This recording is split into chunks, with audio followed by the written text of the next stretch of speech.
हरिओम तत्सत। इस जन्म कुंडली विश्लेषण को देखने से पहले जन्म कुंडली कैसे देखते हैं वह वीडियो देखना आवश्यक है।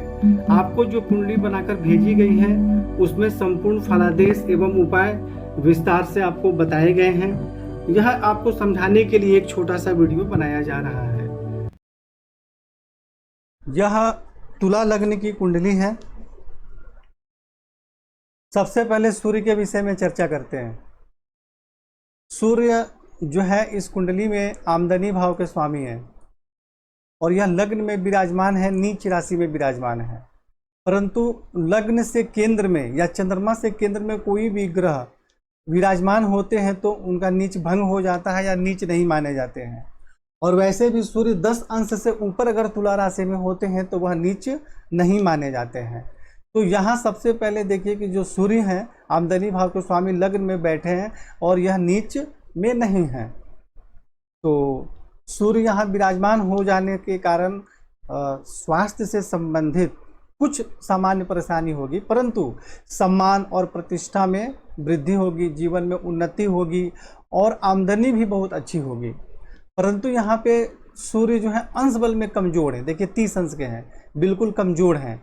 और दूसरी बात कि इस पर शनि की दृष्टि भी है। देखिए सूर्य का सिर्फ नीच राशि में विराजमान हो जाना और उनका भंग हो जाना या नीच में नहीं होना यह तो अच्छा था, लेकिन अब आगे जब हम देखते हैं तो सूर्य अंश बल में कमजोर हैं और शनि से पीड़ित हैं, जिसके कारण कि श्रेष्ठ लाभ प्राप्त नहीं हो पाएगा। तो ऐसे में आपको सूर्य का मंत्र जाप करना चाहिए, जल अर्पित करना चाहिए, तांबे का छल्ला धारण कर सकते हैं और शनि से संबंधित उपाय इत्यादि जो आपको बताए गए हैं वह करना है।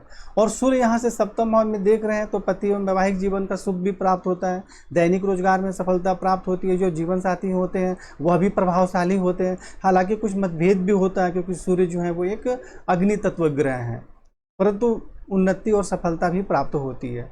तो यह सब दोनों बात ध्यान रखना है, इसलिए सूर्य का मंत्र जाप करना है और शनि से संबंधित उपाय करना है। हालांकि शनि 6 अंश के हैं, सूर्य 30 अंश के हैं, तो इनमें दूरी ज़्यादा है, तो जिसके कारण बहुत ज़्यादा प्रभाव तो नहीं होगा, लेकिन बिल्कुल नहीं होगा ऐसा नहीं है, प्रभाव तो होगा, परेशानी तो होगी। तो इसलिए इसका उपाय करना जरूरी है। और अब इसके बाद हम चंद्रमा पे चर्चा करते हैं। तो चंद्रमा इस कुंडली में 10वें भाव के स्वामी है और चतुर्थ भाव में विराजमान है और यहाँ से 10वें भाव में देख रहे हैं।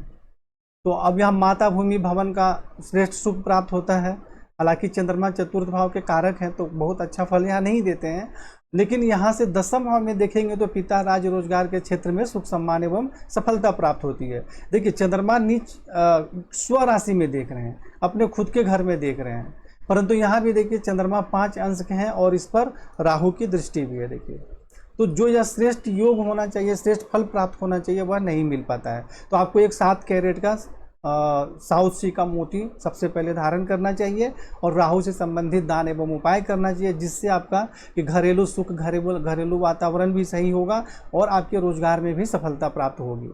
और जब चंद्रमा पीड़ित होते हैं तो उसके विषय में विस्तार से लेख लिखाई हूँ कि उनका हमारे जीवन में क्या प्रभाव है।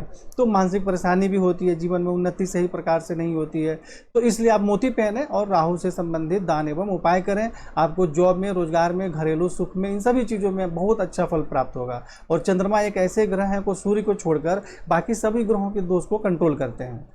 अब मंगल के विषय में चर्चा करते हैं। तो मंगल इस कुंडली में 7वें भाव के स्वामी है, द्वितीय भाव के स्वामी है, यानी पति और वैवाहिक जीवन के स्वामी है, धन एवं कुटुंब के स्वामी है और यहाँ 10वें भाव में नीच राशि में बैठे हुए हैं। परंतु जैसा मैंने पहले बताया कि लग्न एवं चंद्रमा से केंद्र में कोई भी ग्रह विराजमान हो जाए तो उनको नीच नहीं माना जाता है, नीच भंग हो जाता है। और मंगल यहाँ 14 अंश के हैं, अच्छे हैं। तो यहाँ क्या होगा आपको कि पति एवं वैवाहिक जीवन का श्रेष्ठ सुख प्राप्त होगा, धन एवं कुटुंब का सुख प्राप्त होगा, पिता राज्य रोजगार के क्षेत्र में सुख सम्मान एवं सफलता प्राप्त होगी। परंतु यहाँ पर भी देखिए मंगल पर केतु की दृष्टि है। हालांकि मंगल अंश बल में ठीक है, परंतु केतु की दृष्टि है, तो केतु से संबंधित दान एवं उपाय आपको करना जरूरी है ताकि मंगल से संबंधित श्रेष्ठ लाभ प्राप्त हो सके। तो मंगल यहाँ क्या करेंगे कि पति एवं वैवाहिक जीवन का सुख प्राप्त होगा और पति भी प्रभावशाली होंगे और पिता राज रोजगार के क्षेत्र में सुख सम्मान एवं सफलता प्राप्त होगी। लग्न में देखने के कारण ऐसे व्यक्ति का स्वभाव थोड़ा उग्र होगा, परंतु ऐसे व्यक्ति मेहनती, हिम्मती और निडर होंगे। यहाँ से मंगल जब देखेंगे चतुर्थ भाव में उच्च राशि में अपने, तो माता जमीन जायदाद प्रॉपर्टी का श्रेष्ठ सुख प्राप्त होता है। लेकिन मंगल जब पंचम भाव में देखेंगे तो विद्या के क्षेत्र में तो सफलता प्राप्त होगी, लेकिन संतान संबंधित कुछ परेशानी भी होगी, क्योंकि शनि के घर में दृष्टि डाल रहे हैं। तो इसलिए आपको जो उपाय बताए गए हैं उस हिसाब से उपाय करने हैं।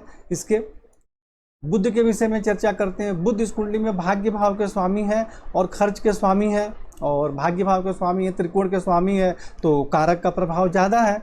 तो बुध यहाँ पर द्वितीय भाव में विराजमान है। देखिए बुध जो है इस दोनों भाव के स्वामी होकर द्वितीय भाव में विराजमान है। तो क्या होगा, बाहरी स्थानों के संपर्क से एवं भाग्य के माध्यम से धन एवं कुटुंब का सुख प्राप्त होता है। और बुध खर्च के भी स्वामी है, तो खर्च भी अधिक रहता है, भाग्य की उन्नति होती है, धर्म का पालन करते हैं, उच्च शिक्षा अच्छी प्राप्त होती है। और यहाँ से बुध अब देखेंगे अष्टम भाव में, तो आयु में वृद्धि भी होती है। तो ये बुध यहाँ पर अच्छा ही फल दे रहे हैं, किसी प्रकार की कोई परेशानी नहीं कर रहे हैं। बस खर्च वगैरह थोड़ा ज़्यादा रहता है, लेकिन धन एवं कुटुंब का सुख भी प्राप्त होता है। तो खर्च तो खैर होगा ही, जीवन में आप खर्च नहीं करेंगे तो सिर्फ कमा कमा कर तो करेंगे क्या। तो इसलिए ऐसा डरना नहीं है कि खर्च का स्वामी है तो भाग्य का स्वामी भी तो है ना, यह भी तो देखना जरूरी है। और त्रिकोण है बुध यहाँ पर, अंश बल में बिल्कुल अच्छा है, तो यहाँ पे बुध अच्छा फल दे रहे हैं। हाँ, जब बुध की दशा वगैरह चले तो सामान्य कुछ छोटे से उपाय आपको बताए गए हैं, वह करना चाहिए। गुरु के विषय में चर्चा करते हैं। तो गुरु इस कुंडली में अकारक माने जाते हैं, तृतीय भाव के स्वामी हैं, मतलब पराक्रम के, और रोग एवं शत्रु के भी स्वामी हैं, नौकरी के भी स्वामी हैं। और गुरु यहाँ भाग्य स्थान में विराजमान है। तो भाग्य स्थान में विराजमान है तो क्या होगा, कुछ कठिनाइयों के साथ भाग्य की उन्नति होगी। लग्न में दृष्टि डालेंगे तो शारीरिक स्वास्थ्य से संबंधित कुछ परेशानी होगी, परंतु मान सम्मान प्रतिष्ठा में वृद्धि होगी। और यहाँ से गुरु अगर तृतीय भाव में देख रहे हैं तो पराक्रम में वृद्धि होगी, भाई बहन का सुख प्राप्त होगा और जीवन में उन्नति भी होगी। और फिर पंचम भाव में देखेंगे तो कुछ कठिनाइयों के साथ विद्या बुद्धि संतान का श्रेष्ठ सुख भी प्राप्त होगा। तो गुरु जो है वो है बिल्कुल मजबूत और वक्री भी हैं, बहुत ज़्यादा पावरफुल है। तो हालांकि यहाँ पे आपको गुरु का मंत्र जाप नहीं करना है, रत्न धारण नहीं करना है, गुरु से संबंधित दान एवं उपाय करना है जब गुरु का समय आएगा तब। विशेष करके शुक्र जो है इस कुंडली में लग्नेश है और खुद के घर में बैठे हुए हैं। देखिए लग्नेश है एवं आयु भाव का स्वामी है और यहाँ पर विराजमान है। हालांकि सूर्य के साथ भी विराजमान है, परंतु यहाँ देखिए 14 अंश के हैं और सूर्य जो है वो 30 अंश के हैं। तो शुक्र जो होते हैं वो आपको 9 अंश में अस्त होते हैं। तो इन दोनों के बीच में 9 अंश से ज़्यादा का दूरी है, इसलिए इनको अस्त नहीं माना जाएगा। तो शुक्र यहाँ पे विराजमान होंगे तो शारीरिक स्वास्थ्य, सौंदर्य, सम्मान, प्रतिष्ठा में वृद्धि होती है, आयु में वृद्धि होती है। सप्तम भाव में दृष्टि डालेंगे तो पति एवं वैवाहिक जीवन का सुख प्राप्त होता है और ऐसे व्यक्ति खुद भी सुंदर होते हैं और जीवन साथी भी सुंदर प्राप्त होते हैं। तो शुक्र यहाँ पे अच्छा फल दे रहे हैं, परंतु सूर्य के साथ बैठे हैं तो आप सामान्य मंत्र जाप वगैरह कर सकते हैं जब शुक्र का समय आए तो। अब शनि के विषय में चर्चा करते हैं। शनि इस कुंडली में सबसे विशेष कारक ग्रह होते हैं तुला लग्न की कुंडली में, क्योंकि ये चतुर्थ भाव के स्वामी भी हैं, पंचम भाव के स्वामी हैं, केंद्र और त्रिकोण के स्वामी हैं। शनि बैठे हुए सूर्य के घर में जो कि अपने शत्रु हैं। तो यहाँ क्या होगा, कुछ कठिनाइयों के साथ आमदनी के क्षेत्र में सफलता प्राप्त होगी। कारक ग्रह तो हैं लेकिन विराजमान कहाँ है यह भी तो देखना पड़ेगा ना, क्योंकि वो शत्रु राशि में शत्रु के घर में विराजमान है। अब यहाँ से जो शनि है देखिए लग्न में सूर्य को पर ही दृष्टि डाल रहे हैं। तो शनि क्या किए, सूर्य के घर पे भी विराजमान हो गए और जो कि उनका शत्रु है और सूर्य पर भी लग्न में पीड़ित कर रहे हैं। तो शनि राजयोग कारक होने के बावजूद भी यहाँ जीवन में कठिनाई एवं परेशानी लाएगी, आमदनी में रुकावट होगा, जीवन में उन्नति सही प्रकार से नहीं होगी, मानसिक परेशानी होगी और जीवन की उन्नति बहुत धीरे धीरे होगी। तो ये सारी चीज़ें देखना जरूरी है। अगर यहाँ पर सूर्य नहीं होते तो यहाँ जो शनि और शुक्र का संबंध बन रहा था बहुत अच्छा लाभ प्राप्त होता, लेकिन सूर्य को देखने के कारण राजयोग कारक ग्रह होने के बाद भी यहाँ पे परेशानी देंगे। इस बात को आपको समझना जरूरी है। ऐसा नहीं कि आंख मूंद के मान लें कि राजयोग कारक ग्रह है नीलम पहन लो, तो ऐसी मूर्खता नहीं करनी है। यहाँ से शनि पंचम भाव में देख रहे हैं तो विद्या बुद्धि संतान का श्रेष्ठ सुख प्राप्त होता है। ऐसे व्यक्ति विद्वान होते हैं, दिमाग भी तेज होता है, शिक्षा भी बहुत अच्छी होती है। और यहाँ से शनि अष्टम भाव में देख रहे हैं तो आयु में वृद्धि होती है। तो यहाँ पे आपको शनि जो है ज़्यादा मजबूत नहीं है, परंतु इनको बहुत ज़्यादा मजबूत करना भी नहीं है। इनका मंत्र जाप आप करें और उपाय भी करें, दोनों करना पड़ेगा। मंत्र जाप इसलिए करना है कि राजयोग कारक ग्रह हैं, उपाय इसलिए करना है कि यह सूर्य को पीड़ित कर रहे हैं। समझ गए। और राहु के विषय में चर्चा करते हैं तो राहु यहाँ पे बुध के घर में है, तो बाहरी स्थानों के संपर्क से बहुत अच्छी सफलता प्राप्त होती है, परंतु खर्च भी अधिक रहता है।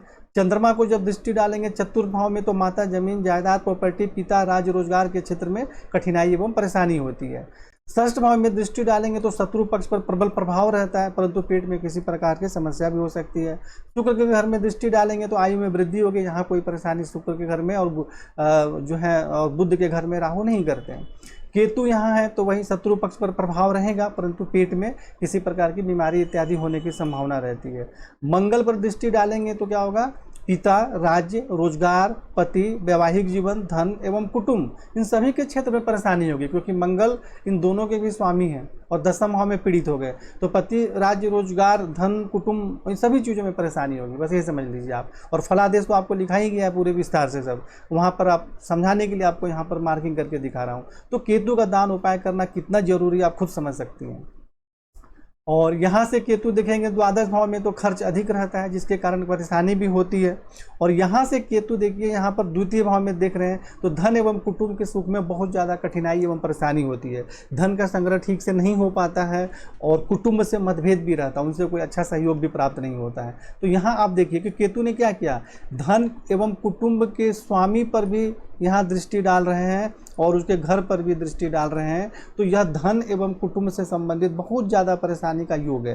पिता, राज, रोजगारी का परेशानी का तो योग तो है ही, और पति की उन्नति में भी परेशानी का योग है।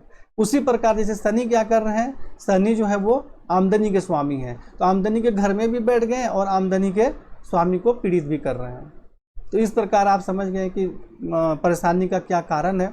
तो सबसे पहले आप इस कुंडली के अनुसार जो है सूर्य का मंत्र जाप करें, चंद्रमा का मोती धारण करें और राहु केतु शनि का दान और उपाय करें और शनि का मंत्र जाप भी करें, ताकि आपको श्रेष्ठ लाभ प्राप्त हो सके। और कुंडली में तो समझाकर सभी ग्रहों का अलग अलग पेज में अलग अलग फलादेश और सारे उपाय आपको बताए ही गए हैं, और इसको देखने के बाद और अच्छे तरीके से आपको समझ में आ जाएगी। और फिर आप उसके बाद फ़ोन के माध्यम से भी चर्चा करके नहीं समझ में आए तो आप बात कर सकते हैं।